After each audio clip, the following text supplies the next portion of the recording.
கர்த்தருக்கு சோத்திரம். இன்றைய காலை மன்னா இயற்கைக்கு அப்பாற்பட்ட அறிவு.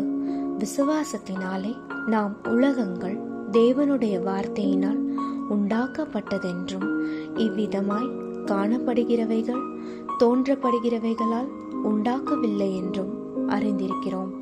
எபிரேயர் 11:3. விசுவாசத்தினாலே நாம் அறிந்திருக்கிறோம். உங்களில் விசுவாசம் இல்லையெனில் உங்களுக்கு சரியான அறிவு இல்லை என்பதே அதன் பொருளாகும். விசுவாசம் இல்லாத பட்சத்தில் ஆவிக்குரிய காரியங்களை குறித்து உங்களுக்கு இருக்கும் அறிவெல்லாம் தவறான அறிவாகவே இருக்கும். ஒரு மனுஷன் தனக்கு இருக்கும் இயற்கையான மூளையின் மூலம் இந்த இயற்கையான உலகத்தில் உள்ள இயற்கையான காரியங்களை விளங்கிக் கொள்ள கூடியவனாயிருப்பான். ஆனால் இயற்கைக்கு அப்பாற்பட்ட மேலுலகில் உள்ளவைகளை விளங்கிக் கொள்வதற்கு பரிசுத்த ஆவியினால் செயல்படுத்தப்படும் விசுவாசம் என்று அழைக்கப்படும் இயற்கைக்கு அப்பாற்பட்ட அறிவு ஒருவனுக்கு அவசியம். மனித மூளை ஒரு வரம்பிற்குட்பட்டதாதலால் மனித அறிவும் ஓர் எல்லைக்குட்பட்டதே.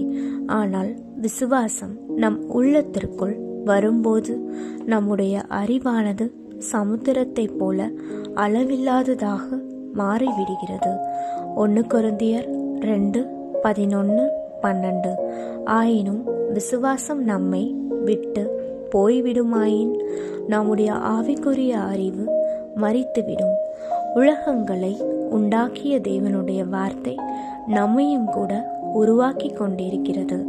தேவனுடைய வார்த்தை விசுவாசத்தின் வார்த்தை என்று அழைக்கப்படுகிறது. ரோமர் 10:8. அதற்கு சிருஷ்டிக்கும் வல்லமை உண்டு.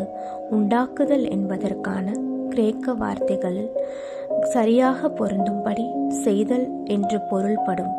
வேறு வார்த்தைகளில் கூறின், தேவனுடைய வார்த்தையில் ஒரு மனுஷன் கொண்டிருக்கும் விசுவாசமானது அவனை சரீர பிரகாரமாகவும் ஆவிக்குரிய பிரகாரமாகவும் எழுச்சிகள் சம்பந்தமாகவும் சரியாக பொருத்தக்கூடியவனாகவும், அதாவது சரியான தகுதியுள்ளவனாக மாற்றுகிறது.